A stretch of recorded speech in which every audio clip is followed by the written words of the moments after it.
Glad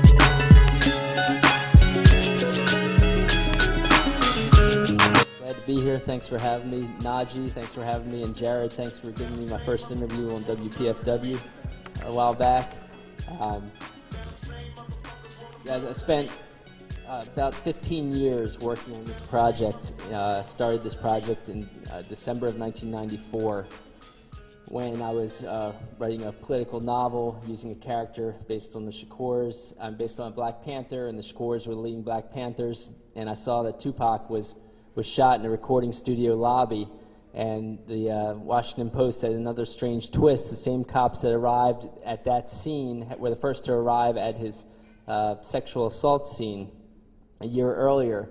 And so I called up his lawyer, Michael Treef Warren, an excellent human rights lawyer in New York, and that was Tupac's trial lawyer, and I said, do you think the FBI is targeting him, or the cops and FBI are targeting him like they targeted his Black Panther parents? And he said, yes, and no one's writing about it. So I ended up publishing a local article on it, and an article in a local magazine, and then finally in 1999, a national magazine finally published this article, and when I did that, people close to him asked me to turn it into a book.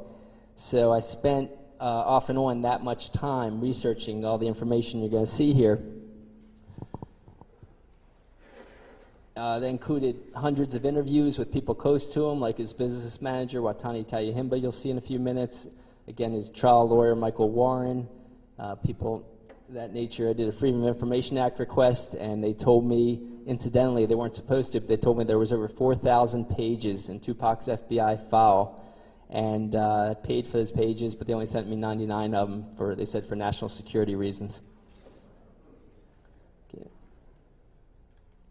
Okay, just for the sake of legitimacy, Fred Hampton Jr. contributed an afterword to the book. Pam Africa, head of the Free Mumia campaign, contributed a foreword to the book, which Mumia contributed a few words to, and then also an essay at the end of her foreword. This is just a copy of part of the letter I got from the Department of Justice about the money paid for the 4,000 pages to be copied. This is Watani Tayahimba, Tupac's longtime business manager, who was a former Los Angeles-based Black Panther, and then was a co-founding leader of the New African Peoples Organization, and he was a longtime family friend and mentor of Afeni and Tupac Shakur. This is Fred Hampton Jr., and again, I'm sorry, it looks like I'm having problems with these things. I'm having problems with technology, and these are going out of order, but I'm going to just talk about them anyway, each slide. This is Fred Hampton Jr.'s group, the Prisoners of Conscience Committee. They attacked Tupac partly because he was the son of a black leader. Afeni Shakur was a one-time head of the Harlem Black Panthers. Fred Hampton, you may know, was head of the Chicago Black Panthers. His son became a national socialist leader of the Uhuru group, and of course they attacked him. He ended up in jail for years on a frame-up. When he got out of jail, he started a new group, the Prisoners of Conscience Committee. I'm going to have to try to fast forward a little because things are out of order. But this is a picture of H. Rap Brown. He was a member of the Student Nonviolent Coordinating Committee, an honorary Black Panther, and of course the FBI's COINTELPRO, counterintelligence program, set him up against Huey Newton. They set up most of the Black Panther leaders against each other. And this is a book by Huey Newton called War Against the Panthers, which documents a lot of the tactics the FBI used against the Panthers. This is Mumia Abu-Jamal. I have a section of the book on Mumia because of the fact that he was a co-founding leader of the Philadelphia Black Panthers, but I also believe some of the same tactics were used against Tupac as were used against Mumia. Sorry.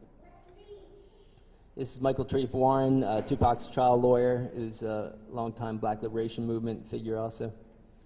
This is Afeni in their younger days when she had headed the Harlem Black Panthers when Lumumba, her husband, was in jail and she was out on bail.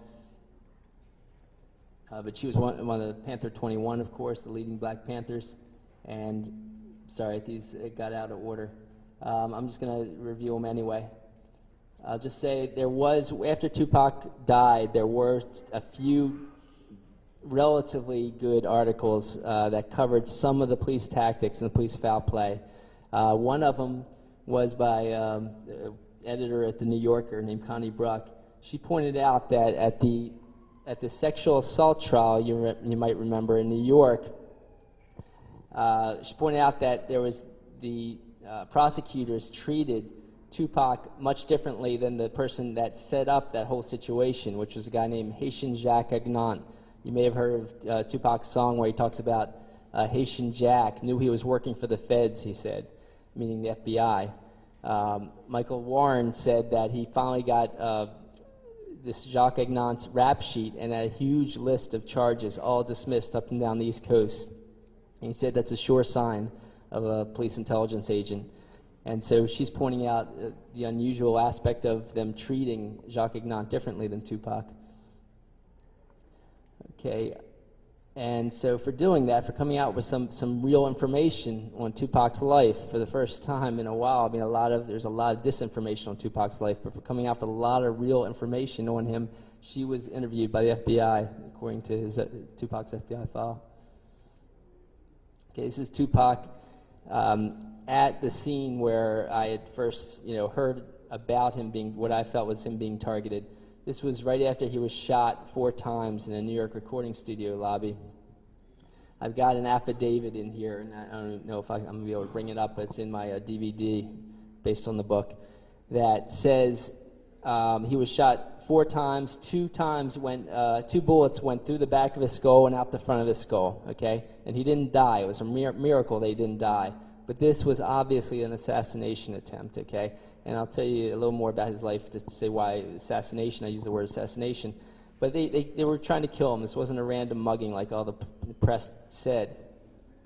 The police came to the investigation scene, and the security guards, according to a mainstream published book, security guards offered them the security camera, a videotape of this whole incident, and they refused it and closed the case.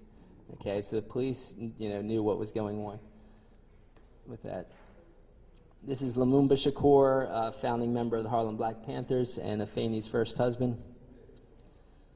Now, I in my book is subtitled U.S. Intelligence's Murderous Targeting of Tupac, MLK, Malcolm, Panthers, Hendrix, Marley, rappers, and linked ethnic leftists.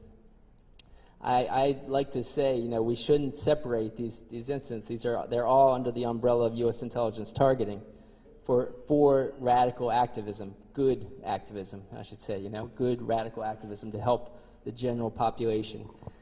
So I have a chapter, and this man, William Pepper, was a friend of Martin Luther King's before he died. He was a journalist then. He became a lawyer after that.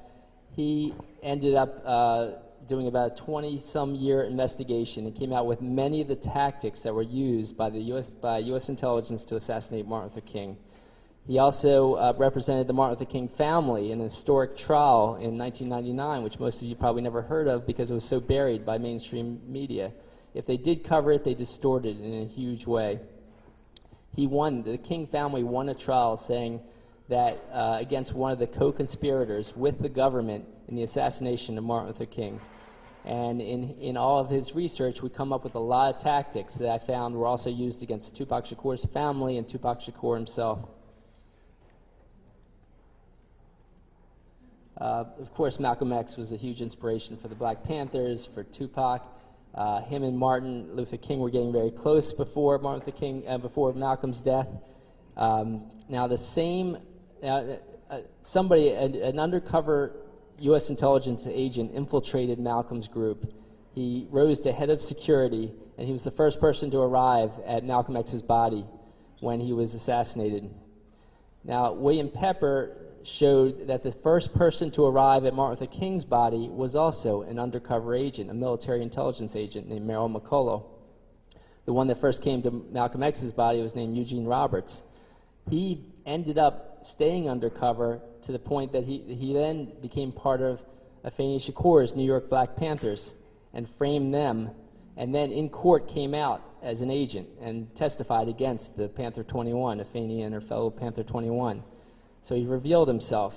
Merrill McCullough never revealed himself, but right after Martin Luther King's assassination, where they have a picture of him at his body, the first person at his body to check on life signs to make sure the assassination worked, he got promoted to the CIA after that incident, after the assassination of Martin Luther King. I'm sorry.